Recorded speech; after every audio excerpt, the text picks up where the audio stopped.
4, jam 10.30 hari ke-4 tanggal 4.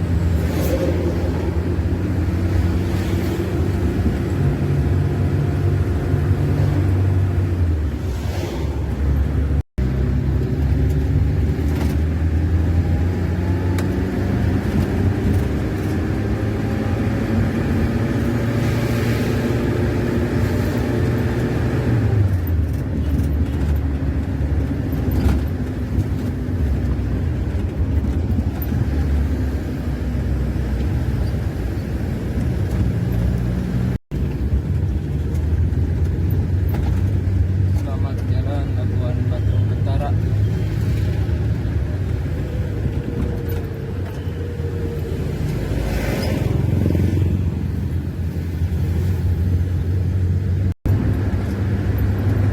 Jam 14.42, masih tanggal 4, baru masuk kisaran.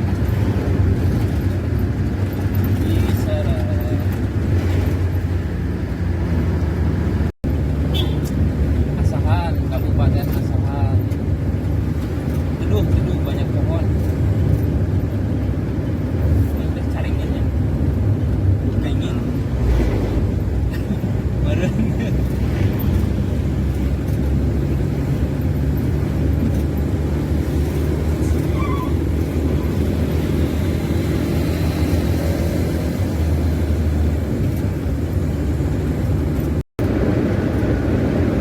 Masuk tol Medan, tol Tebing Tinggi 17.24.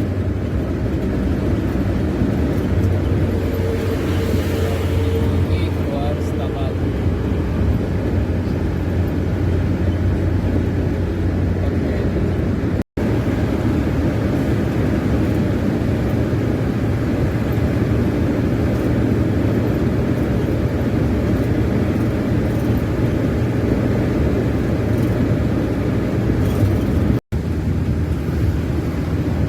Stabat ya.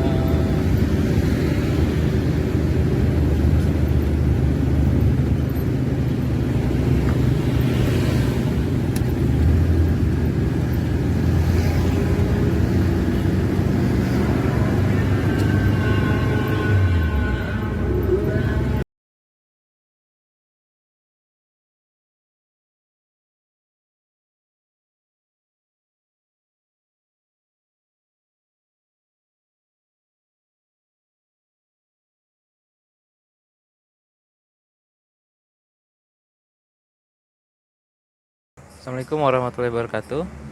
Bismillahirrahmanirrahim. Wassalatu wassalamu ala rasulillah. Amma ba'du. Di video ini saya akan membagikan pengalaman selama perjalanan saya dari Cianjur ke Langsa.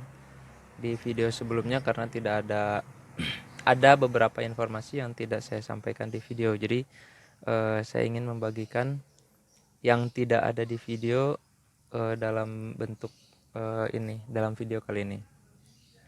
Yang pertama, ada beberapa hal yang harus dipersiapkan untuk teman-teman yang ingin melakukan perjalanan jauh, baik dari segi orangnya yang melakukan perjalanan maupun dari kendaraannya sendiri. Jadi pengalaman saya kemarin perjalanan dari Cianjur ke Langsa yang memakan waktu 4 hari atau dalam jamnya itu sekitar 84 jam. Jadi persiapannya satu dari orangnya itu harus benar-benar fit dan yakin ya. Harus benar-benar fit dan yakin. Kemudian kita juga harus membawa perbekalan yang cukup. Misalnya untuk air minum, untuk menghindari hal-hal yang tidak diinginkan ketika kita ingin minum dan di sana tidak ada tempat minimarket gitu ya. Itu kita harus antisipasi dari sebelum pemberangkatan. Jadi pengalaman kemarin saya membeli satu dus air mineral yang ukuran 2 liter itu untuk perjalanan saya dari Cianjur ke Langsa, dan alhamdulillah itu pas ternyata. Jadi 12 botol kali 2 liter itu cukup untuk 2 orang perjalanan selama 4 hari. Itu kalau saya. Kemudian selain minuman juga cemilan mungkin beberapa perlu lah ya, perlu, tapi itu subjektif ya. Maksudnya tergantung kebutuhan masing-masing. Selain itu juga kita harus persiapkan pakaian dan peralatan istirahat. Jadi selama perjalanan kemarin saya tidak menginap di penginapan khusus, tapi karena target kita ingin cepat sampai, jadi kita patok jam 11 istirahat gitu.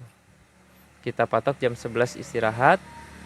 Jadi senyampainya kita di mana ya di situ kita istirahat gitu. Dan kebetulan hari pertama dan kedua itu kita menginap di malam pertama dan kedua kita menginap di masjid ya. Pertama di masjid di rest area 163B di tol apa tuh ya, Bakauheni Lampung ya. Bakauheni Palembang ya, sekitar itulah ya, rest area 163B. Kemudian yang kedua kita menginap di SPBU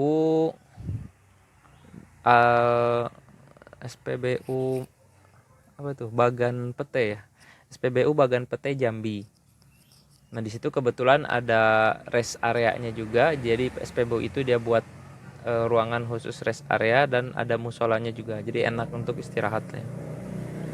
Dan yang hari malam ketiga itu karena nyampainya itu di Rokan Ilir, dan kebetulan kita temukan masjid yang biasa dijadikan tempat peristirahatan juga oleh supir-supir truk di situ. Jadi kami istirahat di situ, yaitu di Rokan Ilir di Masjid Al Mukhlisin, masih ingat. Nah untuk persiapan istirahatnya kita harus bawa alas minimal apa ya alas lah, mau karpet mau yang matras itu boleh. Kemarin saya bawa matras yang lumayan tebal lah ya, maksudnya kalau kita pakai di keramik itu dia nggak dingin. Dan lotion anti nyamuk, karena kita tidak tahu di daerah Sumatera ini bagaimana kondisinya, dan ternyata memang banyak nyamuknya besar-besar juga gitu. Lotion anti nyamuk, atau misalnya kalau mau simple kalian bisa bawa sleeping bag gitu ya, jadi sekalian alas, sekalian melindungi badan kita juga dari nyamuk.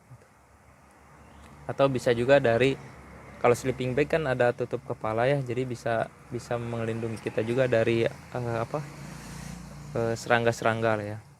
Oh itu juga ya, untuk menghindari serangga kita tutup telinga pakai tisu, pokoknya kita tutup lah telinga pakai apapun itu, karena kita nggak tahu kan kondisi di daerah situ seperti apa gitu, supaya nggak ada serangga-serangga yang masuk.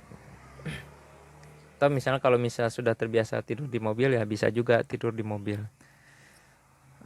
Itu kemudian dari apa ya dari perorangannya itu mungkin ya. Kalau misalnya punya penyakit ya silakan bawa obat-obatan pribadi. Kemudian yang kedua dari segi kendaraannya sendiri. Dari kendaraannya kita harus pastikan bahwa bukan pastikan ya, minimal kita yakin lah dengan kendaraan yang kita pakai. Kalau saya kemarin saya ganti dulu part-part bagian mesin dan kaki-kaki.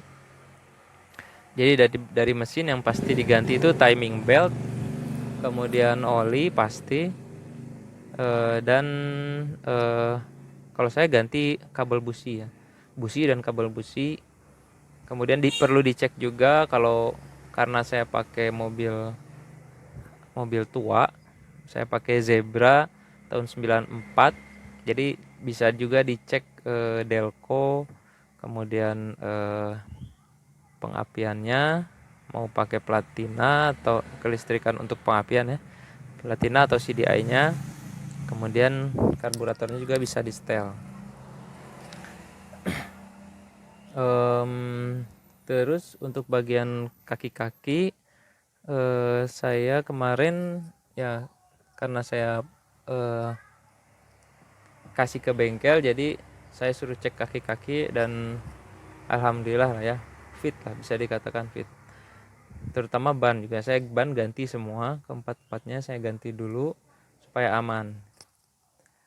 Nah itu dari mobil, dari kendaraan. Kemudian apa lagi ya, oh ini, usahakan tidak menggunakan aksesoris mobil yang tidak perlu. Karena pengalaman kemarin, karena mobilnya saya pasangi list ban gitu ya, yang warna putih itu. Jadi si bannya itu pakai list yang warna putih. Itu ternyata kalau yang pakai aksesoris seperti itu, si ban itu karena dia bannya tebal ya. Saya pakai ban yang tebal, jadi ketika dia ada hentakan gitu, mobilnya bergoyang naik turun, itu ban juga kan ikut bergoyang, naik turun ya, bannya ikut naik turun, sehingga ada gesekan antara listnya itu, ban yang putih, list ban putihnya itu dengan bannya itu sendiri. Jadi ban yang hitamnya itu jadi kemakan sedikit. Nah itu saya baru tahu ketika sudah sampai di Langsa dan saya cek ternyata ada gesekan dan ya lumayan kemakan lah ya. Nah untuk kalian yang ingin perjalanan jauh seperti itu, kalau bisa jangan pakai aksesoris dulu, kecuali aksesoris yang memang dirasa perlu, seperti misalnya roof box gitu ya. Kalau misalnya di mobilnya bagasinya kecil, bisa pasang roof box atau aksesoris yang lain yang menunjang kinerja mobil gitu ya. Misalnya penerangan juga, penerangan itu sangat perlu karena lintas Sumatera itu mayoritas penerangannya minim sekali. Khawatir ketika penerangan kendaraan kita tidak memadai, kemudian tidak ada penerangan, hujan pula, jalan jelek pula. Nah itu saya alami di Banyu Asin. Jadi daerah Banyu Asin itu jalannya memang ya kurang bagus lah ya. Dan saya lalui di situ waktu malam hari ketika hujan. Jadi banyak surprise yang saya dapati di situ. Ketika enak-enak jalan kan ya lumayan lah ya. Jalan-jalan lancar itu biasanya kita injek gas kan. Gas tiba-tiba jedug jedug gitu ya. Nah itu selain kaget, kita juga jadi was-was nih, kaki-kakinya gimana nanti gitu ya. Nah untuk menghindar seperti itu, kita maksimalkan di penerangan. Dan untuk informasi jalan yang kurang bagus itu, yang tadi saya bilang di daerah Banyu Asin, kemudian di Rokan Ilir. Kalau di Banyu Asin dia aspal, cuma memang berlubang-lubang. Kalau di Rokan Ilir itu dia beton, cuma betonnya rusak. Jadi kalau beton rusak itu kan parah ya. Jadi jadi seperti betonnya itu seperti bertingkat gitu. Dan itu tidak di satu jalur gitu ya. Kalau jalannya 2 jalur itu dua-duanya, jadi memang tidak ada pilihan, terpaksa memang harus diinjak gitu. Kalau ada lubang kan, lubang-lubang kecil ya bisa dipilih-pilih ya kalau ketahuan. Tapi kalau ini beton itu dia rusaknya memang dua jalurnya itu rusak, jadi tidak bisa dihindari. Nah itu juga harus hati-hati di jalan-jalan itu. Sisanya kalau lintas Sumatera itu, kalau daerah perkebunan itu mayoritas bagus. Kemudian tol juga, tol mayoritas bagus. Yang jalan kurang bagus itu di daerah Lampung Palembang ya. Palembang gitu. Pokoknya ujung-ujung lah ya. Ujung-ujung mau keluar tol itu jalannya kurang bagus. Kalau yang aspal dia bergelombang, kalau yang beton dia berlubang. Tapi memang sekarang waktu saya lewat kemarin sedang diperbaiki sih. Jadi banyak yang jalan-jalan yang ditutup. Artinya dia ditutup sebelah gitu. Jadi sebelah hanya dibuka satu jalur. Nah, itu kemudian apa lagi? Untuk biaya kemarin saya habis sekitar 2.600.000, sekitar 2.600.000. Ya, memang bukan agak ya, mahal lah ya, boros lah ya, istilahnya boros. Itu mungkin karena saya pakai spuyer yang 165. Jadi mobil ini di karburatornya pakai spuyer 165, memang bertenaga, cuma ya resikonya itu. Kemudian saat di Jambi hari ke berapa ya, hari ketiga apa hari kedua gitu, hari ketiga kalau nggak salah, di Jambi itu ternyata ada berita bahwa BBM naik juga. Jadi padahal perjalanan masih jauh ya, baru setengah jalan,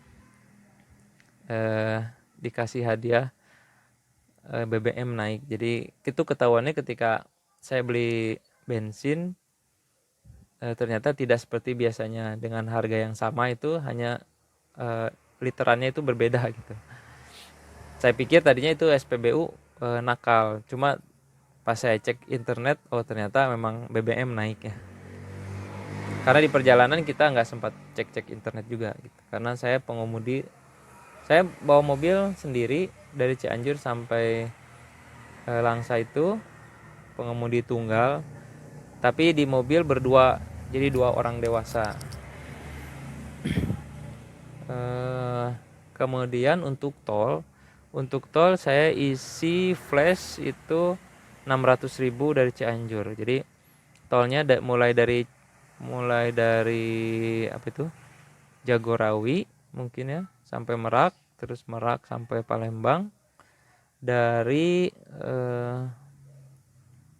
Palembang itu nggak ada, sampai di Pekanbaru ada lagi tol, kemudian setelah itu di Tebing Tinggi sampai Stabat. Nah itu jadi saya isi 600.000 itu cukup, sisa 1.400 kalau nggak salah, pas banget gitu. Pas banget. Jadi kalau mau kemana-mana berarti harus isi lebih dari 600.000. Itu. Kemudian apa ya, oh yang tidak kalah penting, ini sebelum berangkat, kalau baru perjalanan jauhnya itu baru pertama kali, jangan lupa, ini yang paling penting sebenarnya, kita berdoa supaya dilancarkan di jalan, supaya dimudahkan di perjalanan, tidak ada halangan, dijauhkan dari ketersesatan, karena ini rute-rute baru untuk kita, untuk saya terutama kemarin itu rute-rute baru, karena saya belum pernah sebelumnya lewat darat dari Cianjur ke Langsa. Jadi kita minta kepada Tuhan masing-masing, karena saya muslim, jadi saya minta ke Allah, ya Allah lindungi kami dari ketersesatan, supaya tidak dibuat nyasar-nyasar gitu ya. Dan alhamdulillah lancar. Kemudian tidak ada kendala apapun. Kendalanya hanya di bensin aja sih. Oh ya, di sana selama perjalanan itu saya tidak tahu di mana ada posisi SPBU. Jadi untuk mengantisipasi habis bensin, strategi saya setiap habis setengah saya isi full tank lagi, habis setengah isi full tank lagi, dan seterusnya begitu ya. Karena kita nggak tahu di mana ada SPBU dan di mana yang tidak ada SPBU. Terutama di daerah-daerah perkebunan itu memang tidak ada SPBU ya. Daerah perkebunan itu tidak ada SPBU. Jadi ya bisanya kita aja. Pintar-pintar kita memahami mobil, nih mobil kuat sampai mana gitu bensinnya ya. Jangan sampai di jalan tidak ada SPBU, tidak ada bensin habis, repot sendiri nanti. Itu mungkin dari saya berbagi pengalamannya, mudah-mudahan bisa dimanfaatkan dan bisa diambil pelajarannya untuk nanti jika kalian ingin melakukan perjalanan yang sama. Jadi pengalaman adalah guru yang terbaik, tapi belajar dari pengalaman orang lain itu lebih baik daripada kita mengalami sendiri. Itu mungkin. Terima kasih. Jika ada yang ingin dibagikan atau didiskusikan atau ingin berbagi pengalaman yang lain, silakan bisa kita share di kolom komentar. Sebelumnya saya mohon maaf jika ada kata-kata yang salah. Terima kasih. Subhanakallahumma bihamdika asyhadu an la ilaha illa anta astaghfiruka wa atubu ilaik. Assalamualaikum warahmatullahi wabarakatuh.